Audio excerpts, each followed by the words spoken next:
हम लोग पहले चैप्टर है ना कक्षा 10 का गणित फर्स्ट चैप्टर संख्या पद्धति का इंपॉर्टेंट यानी मोस्ट इंपॉर्टेंट क्वेश्चंस देखेंगे। ठीक है, तो पहला क्वेश्चन देखिए, यदि 26 और 156 का लसा 156 है तो उसका मसा ज्ञात कीजिए।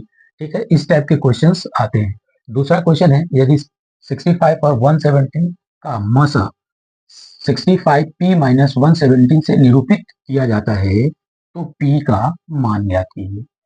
तीसरा क्वेश्चन है, यदि p व q धनात्मक पूर्णांक इस प्रकार हैं, यानी p और q धनात्मक पूर्णांक है और इस प्रकार हैं कि p is equal to a into b square और q is equal to a q into b, तो p व q का लसा ज्ञात कीजिए जबकि a b अभाज्य संख्याएं हैं।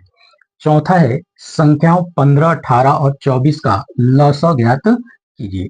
पांचवा है, संख्याओं 867 और 255 और 255 का मसा यूक्लिड विभाजन एल्गोरिथम का प्रयोग करके ज्ञात करना है। ठीक है, यानी कि 867 और 255 का मसा यूक्लिड विभाजन एल्गोरिथम का प्रयोग करके ज्ञात करना है। छठा है, सिद्ध कीजिए कि 2 प्लस माइनस रूट 3 या 5 प्लस माइनस रूट 3 या 7 प्लस माइनस रूट 3, इन दो 4 6 हमारे पास 6 हो गए, इन 6 में से कोई भी आ सकता है। इसको सिद्ध करना है कि ये एक अपरिमेय संख्याएं हैं।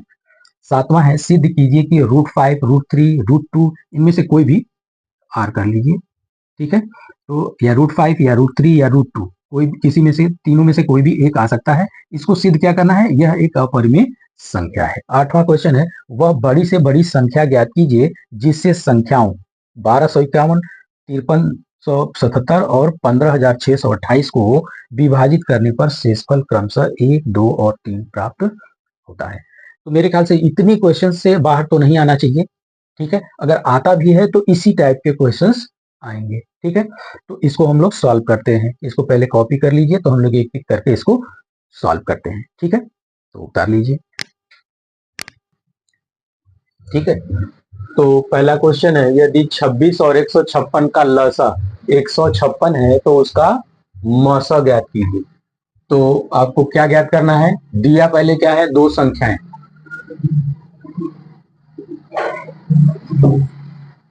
मान लीजिए कि a इजिकल टू 26 और b इजिकल टू 156, इन दोनों का एलसीएम दिया हुआ है।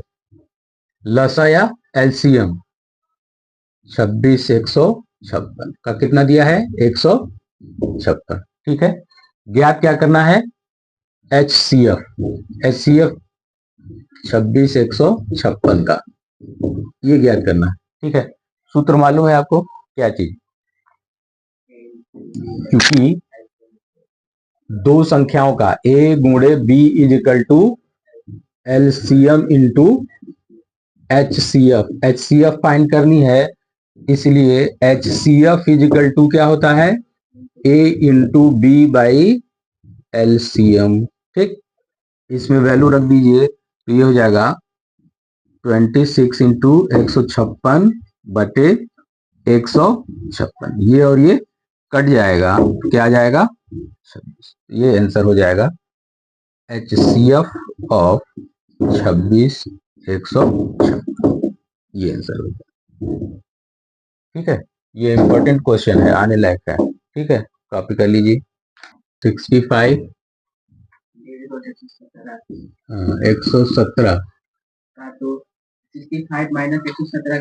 तो इन दोनों का एचसीएफ जो है 65 और 117 का किससे निरूपित किया जाता है, 65 p माइनस 117, तो p का मान ज्ञात करना है ना।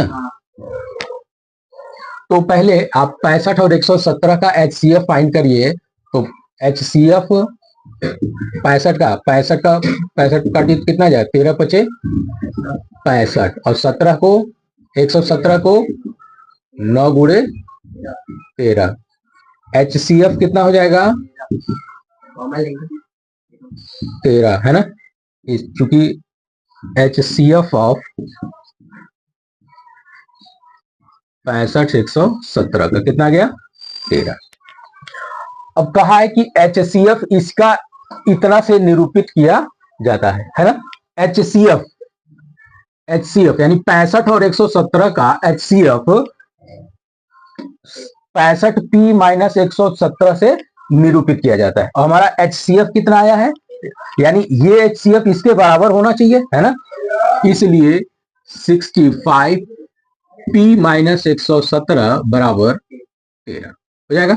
अब इसी को सॉल्व कर दीजिए तो 65 P ये इधर जाएगा तो क्या हो जाएगा 13 प्लस 117 जोड़ दीजिए तो 65 P इजिकल टू 130, तो P इजिकल टू 130 बटे 65। P की वैल्यू कितनी आ गई, ये आंसर हो जाएगा।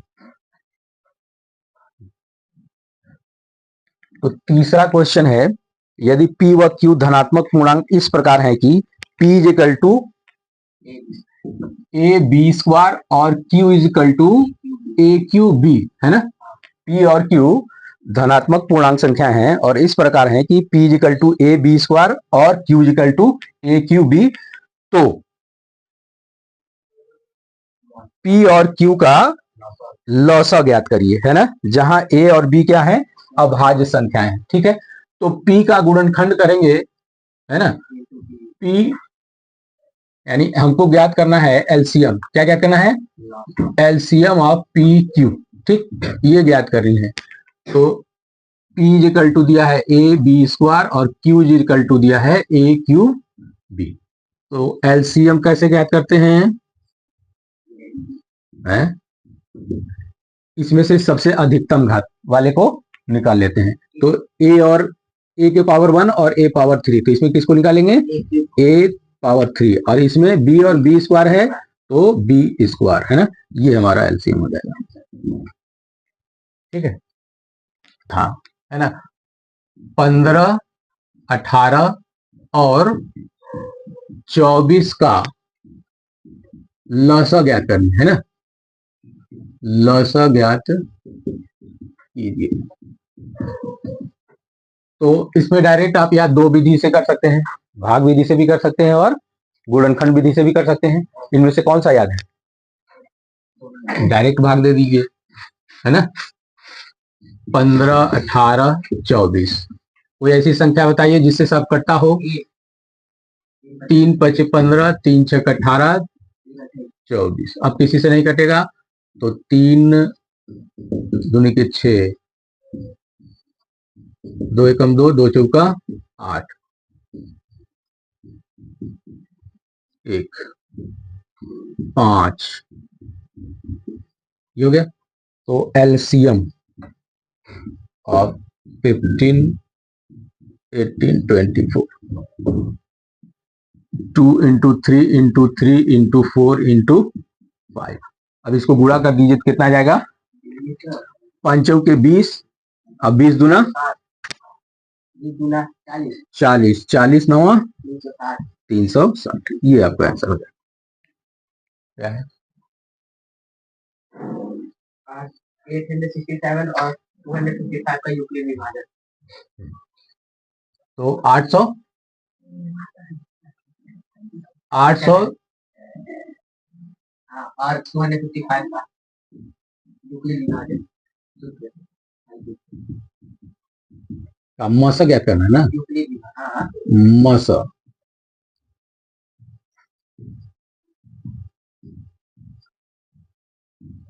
विभाजन एल्गोरिथम का प्रयोग।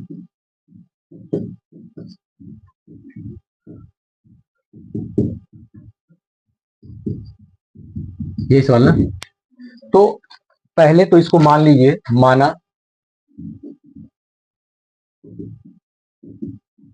A is equal to 867, B is equal to 255, क्योंकि A ग्रेटर देन B, है ना, यानी 867 जो है बड़ा है 255 से।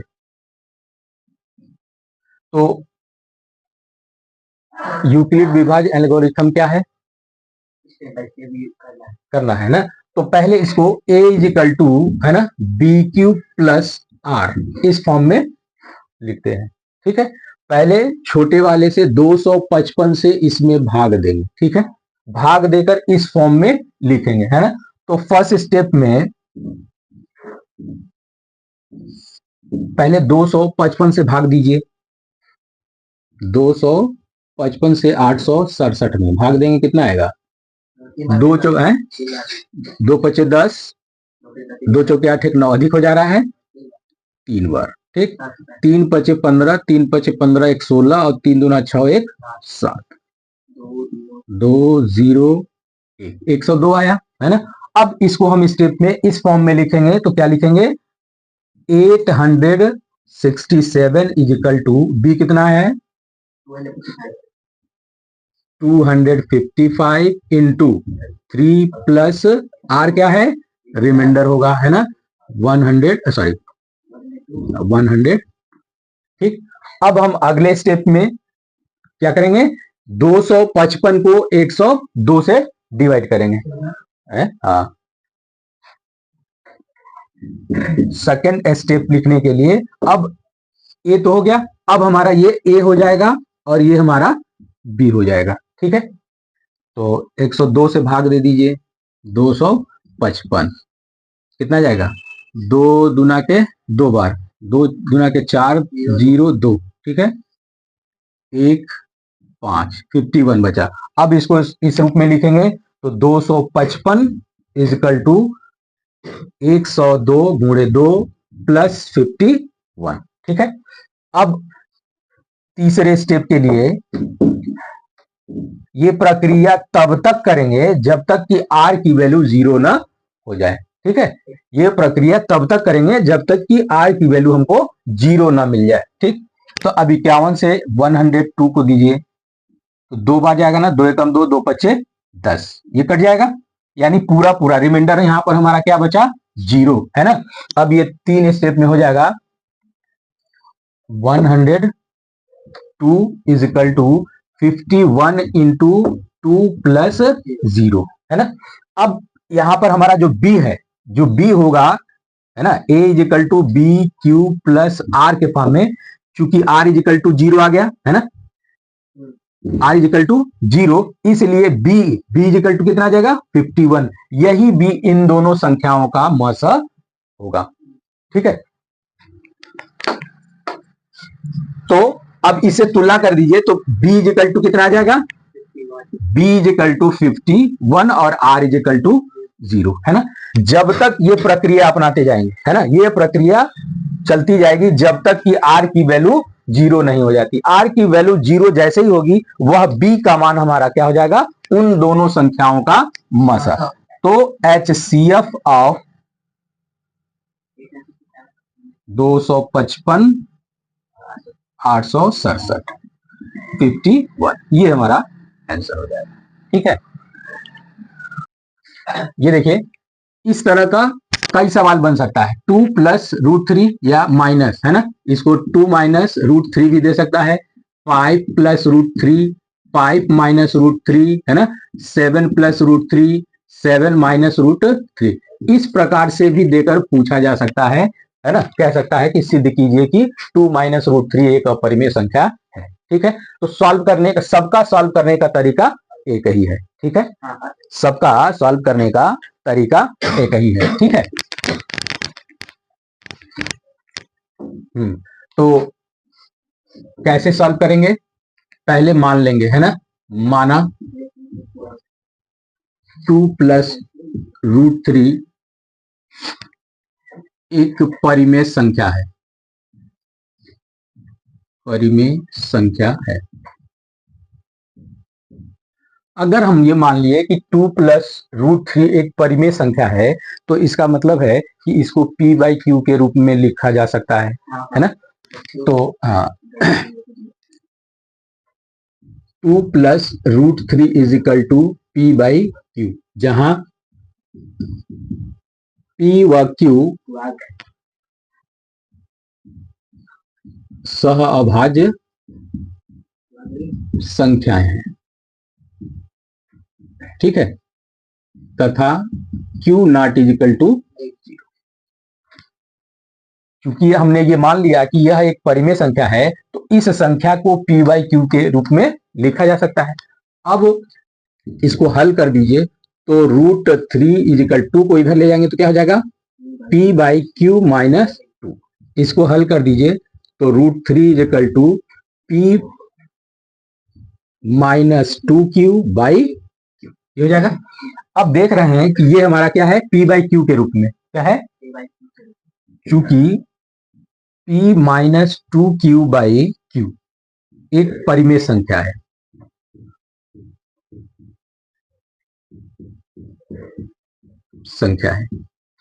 इसलिए √3, चूंकि p minus 2q by Q √3 के बराबर है। हमने अभी ये दिखाया कि p minus 2q by Q √3 के बराबर है, और p minus 2q by Q एक परिमेय संख्या है, तो √3 भी क्या होगा, एक परिमेय संख्या होगी। √3 एक परिमेय संख्या होगी, जो विरोधाभास है ना, विरोधाभास है कि √3 एक अपरिमेय संख्या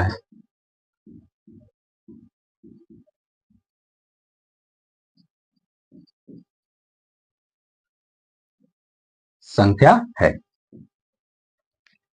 अतः 2 प्लस √3 एक अपरिमेय संख्या है।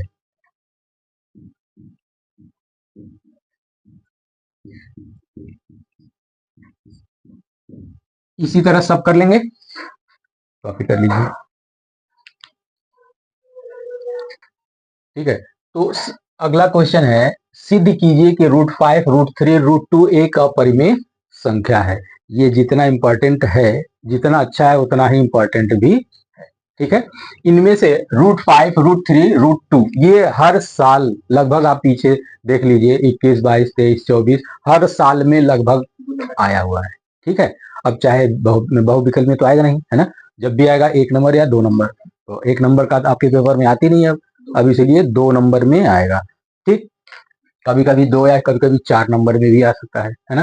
तो इसको सॉल्व कैसे करेंगे, जस्ट अभी आपने हल किया है ना, कौन वाला बता दें, सबका मेथड एक ही है, ठीक है। तो मान लीजिए, माना √5 एक परिमेय संख्या है,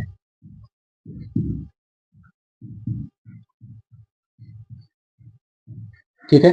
जब हम ये परिमेय संख्या मान लिए तो हमारे दिमाग में आ ही जाएगा क्यों परिमेय संख्या है, परिमेय संख्या का परिभाषा मालूम होना चाहिए। परिमेय संख्या होने का परिभाषा क्या है, परिमेय संख्या का परिभाषा क्या है, कोई भी संख्या परिमेय संख्या होती है, कैसे, क्यों, अगर ये कोई भी संख्या जो जिस संख्या को p बाई क्यू के रूप में लिखी जा सकती है वह परिमेय संख्या कहलाती है। ऐसी संख्या जो p बाई क्यू के रूप में लिखी जा सके, ऐसी संख्या जो p बाई क्यू के रूप में लिखी जा सके, उसको हम क्या कहते हैं, परिमेय संख्या कहते हैं, है ना। तो इसका हमने मान लिया कि √5 एक परिमेय संख्या है, तो इसका मतलब है इसको हम p बाई क्यू के रूप में लिख सकते हैं। तो √5 is equal to p by q. अब ये p बाई क्यू, p और q आया कहां से, है ना, तो p और q क्या है, सहभाज्य संख्या या पूर्णांक भी लिख सकते हैं, है ना, पूर्णांक है, जहां Q not is equal to, ये Q 0 नहीं होना चाहिए, ठीक है। अब हमने ये लिख लिया √5 is equal to p by q. अब दोनों पक्ष का वर्ग कर दीजिए, क्योंकि हल करेंगे तो दोनों पक्षों का हल करने पर, हल कर दीजिए तो ये √5 का स्क्वायर, सॉरी, दोनों पक्षों का वर्ग करने पर, हल करने पर नहीं, वर्ग करने पर, वर्ग कर दीजिए तो p बाई क्यू का स्क्वायर। अब ये हल करेंगे तो 5 is equal to p square by q square. अब इसको तिर्यक गुणा कर दीजिए तो p स्क्वायर बराबर 5q स्क्वायर हो जाएगा। इसको आप समीकरण 1 मान लीजिए। अब देखिए, अगर हम इधर ट्रांसफर करें 5 को ट्रांसफर करें तो 5 से ये पी स्क्वायर क्या होगा, विभाज्य होगा ना। अगर हम यहां निकालें, ठीक है, तो 5 को इधर ट्रांसफर करें तो ये 5 से पी क्या होगा, विभाज्य होगा। तो लिखेंगे चूंकि पी स्क्वायर 5 से विभाज्य है, ठीक है, तो P भी क्या होगा, 5 से विभाज्य होगा, ठीक है, ठीक है। तो P स्क्वायर 5 से विभाज्य है तो P भी 5 से विभाज्य होगा, ठीक है। अब मान लेते हैं, माना P बराबर 5 C मान लीजिए, ठीक है। अब P के स्थान पे, इस समीकरण 1 में P के स्थान पे रख दीजिए। समीकरण 1 में, हाँ ठीक है, 5C रखने पर, तो समीकरण आपका क्या है, P square is equal to 5Q square, ठीक, रख दीजिए। तो 5C का whole square is equal to 5Q square, ये हो जाएगा 25C square is equal to 5Q square. इसको इससे काट दीजिए तो क्या आ जाएगा, 5C square is equal to, ये समीकरण 2 मान लीजिए। अब यहां ध्यान दीजिए, सेम ऐसा ही आपको समीकरण मिल गया। यहां हमने दिखाया था कि 5P स्क्वायर 5 से विभाज्य है। अब देखिए यहां से 5 इधर ट्रांसफर कर दे, 5C square is equal to Q square. अगर हम 5 को इधर ट्रांसफर करें तो Q स्क्वायर 5 से विभाज्य होगा। तो इसको लिखेंगे क्या, चूंकि Q स्क्वायर 5 से विभाज्य है, इसलिए Q भी 5 से विभाज्य होगा, ठीक है। जब Q 5 से विभाज्य होगा, है ना, तो हमने क्या दिखाया, P और Q दोनों ही 5 से विभाज्य हैं, है ना, इसलिए P व Q का एक उभयनिष्ठ गुणनखंड है, उभयनिष्ठ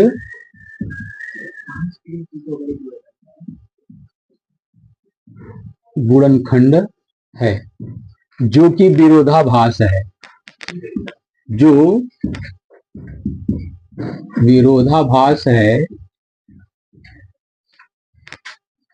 कि P व Q सह अभाज्य है।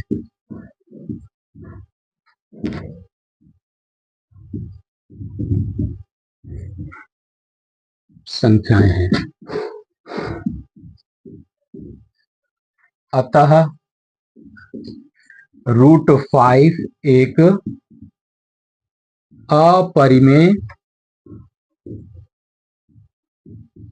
संख्या है, है ना। इतना आपको लिखना होगा,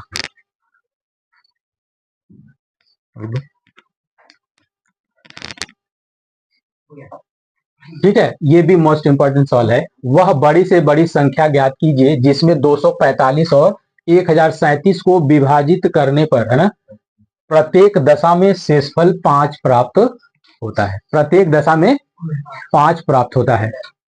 तो इसमें क्या करते हैं, ये दोनों में पहले मान लीजिए, माना A is equal to 245, B is equal to 1037, ठीक। अब दोनों में 5 घटा दीजिए, कितना आ जाएगा, 240, और इसमें घटाएंगे कितना आ जाएगा, 1032। अब वह बड़ी से बड़ी संख्या ज्ञात करनी है, तो हम कौन सी संख्या ज्ञात करें, क्या ज्ञात करेंगे कि वह बड़ी से बड़ी संख्या मिलेगी, क्या चीज, एच मस, है ना।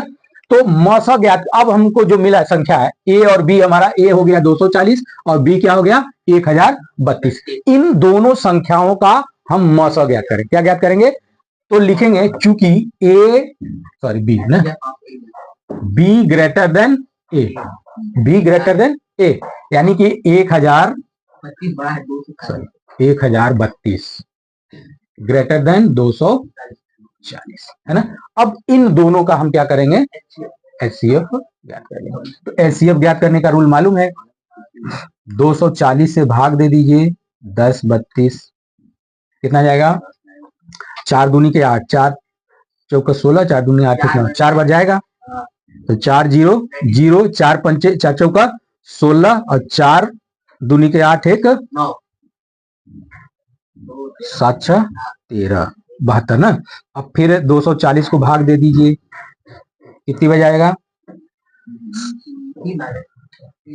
3 7 21 है ना। तो 3 दूना के 6 और 21 4, 3 में से गया 24 बचा। अब 72 को दे दीजिए। 3 चौके 12, 3 72, ये हमारा शेषफल सुनना गया है ना। तो HCF ऑफ 240 1032 का कितना आया? 24। तो ये बड़ी से बड़ी संख्या होगी जिससे दोनों प्रत्येक दशा में विभाजित होगी संख्या। ठीक है, तो ये जो संख्याएं दी हैं है ना, संख्याएं कौन कौन सी हैं? 1251, 5377 और 15628। इन तीनों संख्याओं से है ना वह बड़ी से बड़ी संख्या ज्ञात करनी है जिससे इन तीनों को विभाजित करने पर शेषफल क्रमशः कितना प्राप्त हो? 1 2 3 प्राप्त हो, है ना। तो जो शेषफल कहा है पहले इन तीनों संख्याओं में से घटा लीजिए। तो 1551 में से 1 घटाएंगे, कितना आ जाएगा? 1250। कितना आएगा? 1250। 9377 में 2 घटाएंगे, कितना आ जाएगा? 9375। ठीक। 15628 में 3 घटाएंगे, कितना बचेगा? 15625। अब इन संख्याओं में देखिए सबसे बड़ा कौन है? तो 1250 लेस देन 9375 लेस देन 15625, है ना। तो पहले दो का ले लीजिए, 2 को लेकर इससे हम लोग निकाल लेते हैं। ठीक है, तो चूंकि 9375 ग्रेटर देन 1250, तो भाग दे दीजिए 1250 से। कितनी बार गया था? 8 बार। 7 7 0 0 7 5 35 और 7 दूना 14 3 17 और 7 एकम 7 और 1 5 2 7 6 13। ठीक। अब 625 से 1250 में भाग दीजिए तो 1250। ठीक है, तो कितनी बार जाएगा? 2 बार। 2 5 10, 2 दूना 4 1 5, 2 छक्का 12, रिमाइंडर 0 आ गया, है ना। अब इन दोनों संख्याओं का यानी HCF जो हमको मिला 1250 और 9375 का 625, है ना। अब एक ये संख्या अब एक संख्या ये और एक संख्या इसको मान के हम लोग निकाल लेते हैं। तो चूंकि 15625 ग्रेटर देन 625, तो 625 से भाग दे दीजिए 15625, कितनी बार जाएगा? 76 6 दूनी के 12, 2 5 10 की 0, 2 दूना 4 1 5, 2 छक्का 2 1 3। अब 6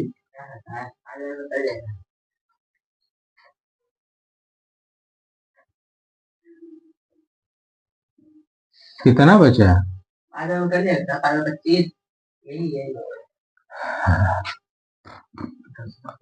फिर अब बढ़ जाएगा 5 6 30, 5 बार ना, 5 5 25 की 5 5 दूना 10 2 12 और 5 6 तो लास्ट भाजक ये हमारा कितना है? 625। 625, है ना। तो अब इसलिए HCF दिखाई दे रहा है, जरा देखिए नीचे दिखाई दे रहा है। चलो अच्छा, तो HCF ऑफ है ना इजिकल टू डायरेक्ट 625 लिख दीजिए, ये आंसर हो जाएगा। कॉपी कर लीजिए। गलत नाम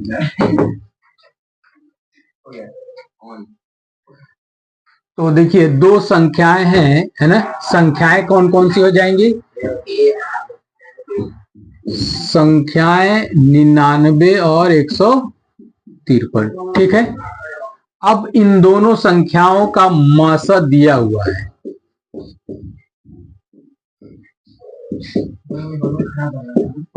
9 है ना, हमको लसा पूछा हुआ है, ठीक है। इन दोनों संख्याओं का लसा पूछा हुआ है ना। तो चूंकि आपको मालूम है लसा बराबर क्या होता है, बराबर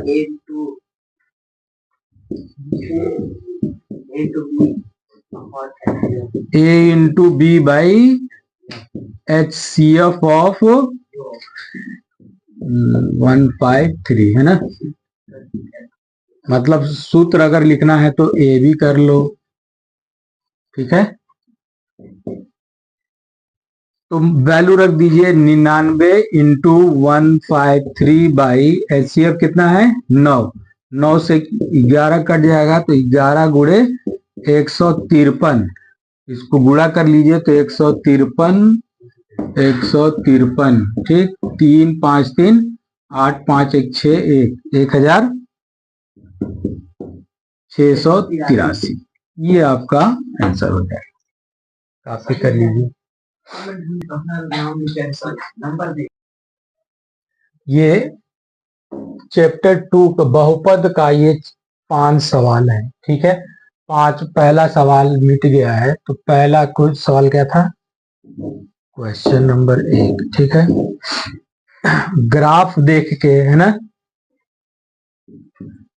ग्राफ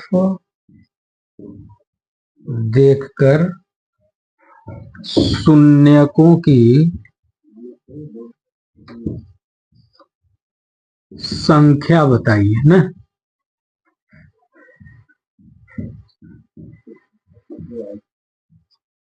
तो ग्राफ क्या दिए थे, पहला वाला में ग्राफ दिए थे, है ना। तो देखिए इस प्रकार का ग्राफ था, x x dash y y dash 0, है ना, u, है ना, ए था। दूसरा क्या था,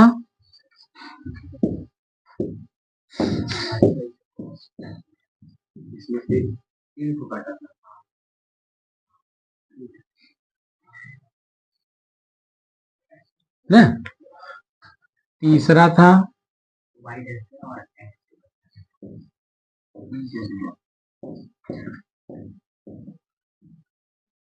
y डैश, ठीक।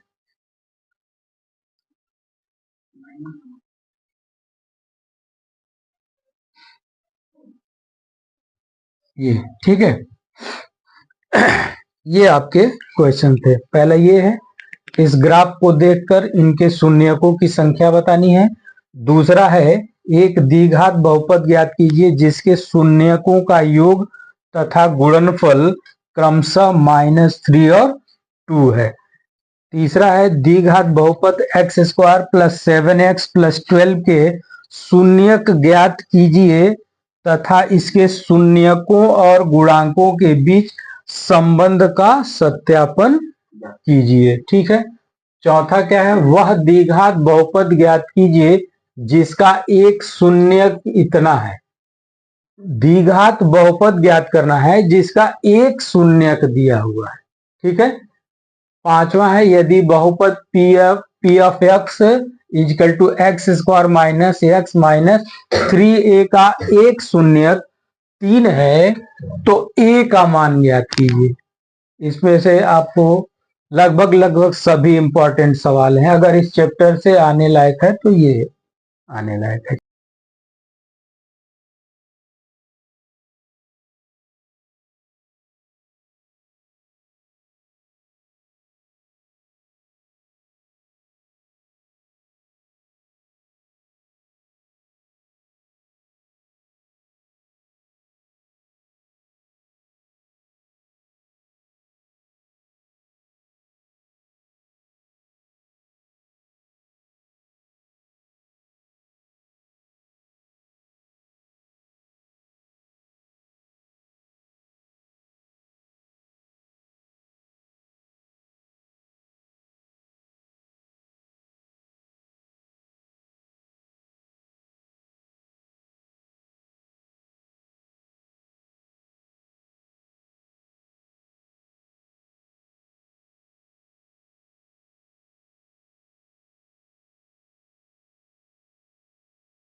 द्विघात बहुपद और द्विघात समीकरण में अंतर क्या है ये पूछ रहे हैं। द्विघात बहुपद का मान जब शून्य के बराबर हो जाता है तब द्विघात समीकरण बनता है। देख रहे हैं दोनों का समीकरण एक ही है, अंतर क्या है, इसमें जीरो नहीं है, इसमें जीरो है। तो जब द्विघात बहुपद का मान शून्य के बराबर हो जाता है तो वो द्विघात समीकरण बन जाता है। और शून्य हम कब ज्ञात करते हैं, जब द्विघात समीकरण दिया रहता है तब। शून्य जब हम कब ज्ञात करते हैं, जब द्विघात समीकरण दिया होता है तब हम शून्य ज्ञात कर। अगर द्विघात बहुपद है तो केवल गुणनखंड कर सकते हैं, उसका शून्यक नहीं ज्ञात कर सकते। द्विघात बहुपद दिया है तो उसका गुणनखंड तो कर सकते हैं लेकिन उसका शून्यक ज्ञात नहीं कर सकते जब तक कि उसको हम समीकरण में परिवर्तित नहीं कर लेते। ठीक है, समझ में आ गया ये? ठीक, समीकरण दिया हुआ है ना, समीकरण कितना दिया है, द्विघात बहुपद दिया कि द्विघात समीकरण? कितना?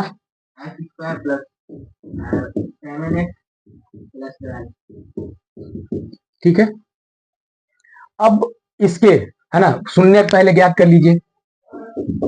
एक्स स्क्वायर 4 तिहाई 12,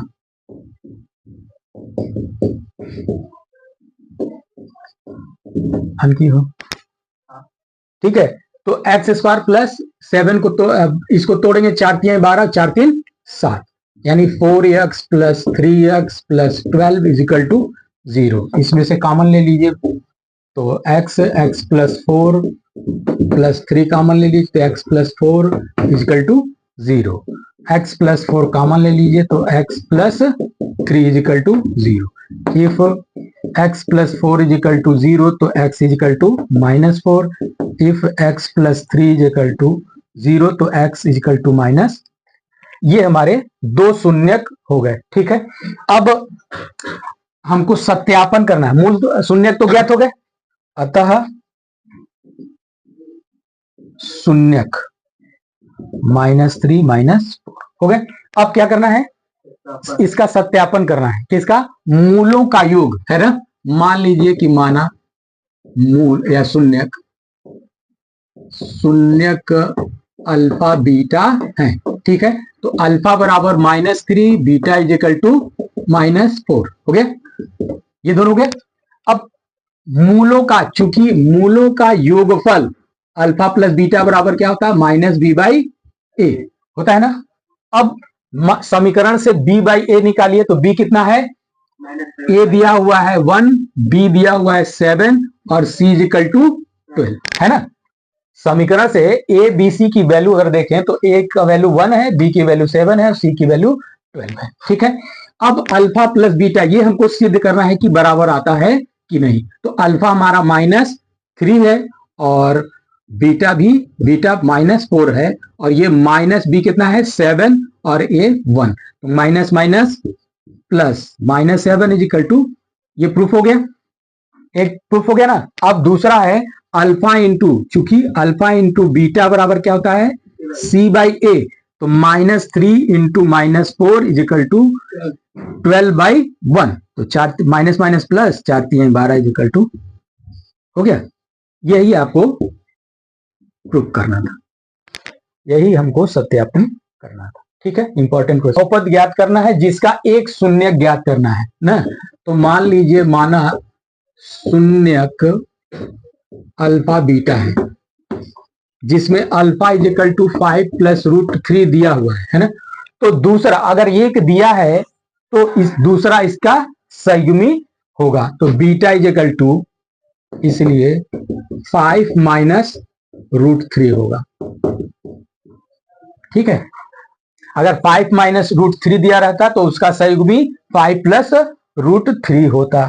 ठीक है, तो पहले आप मूलों का योगफल ज्ञात कर लीजिए, तो 5 प्लस √3 प्लस 5 माइनस √3, इसको हल करेंगे तो 5 प्लस √3 प्लस 5 माइनस √3 ये कट जाएगा तो बच जाएगा 10। अब मूलों का गुणनफल ज्ञात कर लीजिए, तो 5 प्लस √3 इंटू 5 माइनस √3, ये हो जाएगा a स्क्वायर 5 का स्क्वायर माइनस √3 का स्क्वायर, ये हो जाएगा 25 माइनस 3 बराबर 22। मूलों का योगफल और मूलों का गुणनफल ज्ञात हो गया।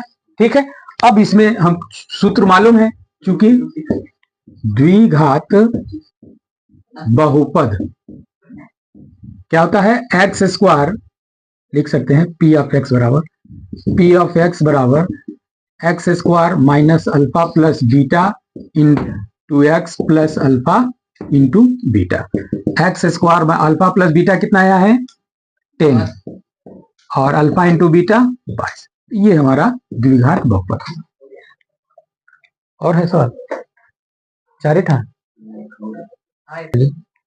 देखिए समीकरण दिया हुआ है x square minus a x minus 3a is equal to 0 का एक शून्य 3 है, तो a का मान ज्ञात कीजिए। ठीक है, समीकरण दिया है x square minus a x minus 3a is equal to 0 है ना, एक शून्य का दिया हुआ है 3 है ना, मान लीजिए अल्फा इजकल टू 3 दिया हुआ है। अगर यह इसका एक शून्यक है तो ये इस समीकरण को संतुष्ट करेगा, तो x के स्थान पर अल्फा का मान रख दीजिए। समीकरण में x इजिकल टू 3 रखने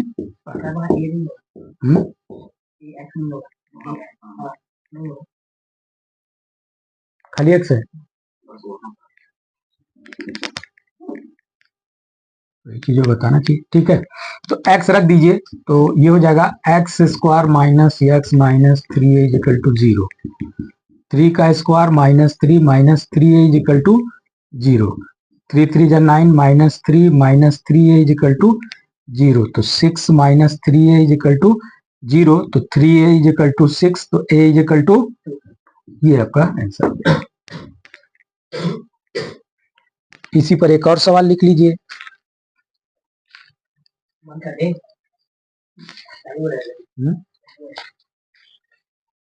हाँ, यहाँ 2 कर लीजिए और यहाँ a कर लीजिए, यहाँ केवल +6 रहेगा है ना। 2x square plus a x plus 6 is equal to 0 का एक शून्य 2 है, तो a का मान ज्ञात कीजिए।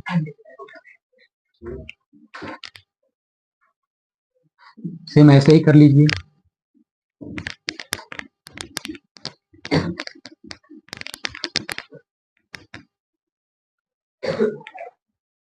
दिया है आपका 2x square plus a x plus 6 is equal to 0। ठीक है, तो x इजिकल टू मान लीजिए एक मूल दिया हुआ है 2, तो इस समीकरण को संतुष्ट करेगा, तो इस समीकरण में रख दीजिए और हल करके a का वैल्यू निकाल लीजिए। 2 दूना के 4 दूना 8 plus 2a plus 6 is equal to 0, तो 2a प्लस 14 इजिकल टू 0, तो 2a इजिकल टू -14, तो a इजिकल टू -7, ये आपका आंसर हो जाएगा।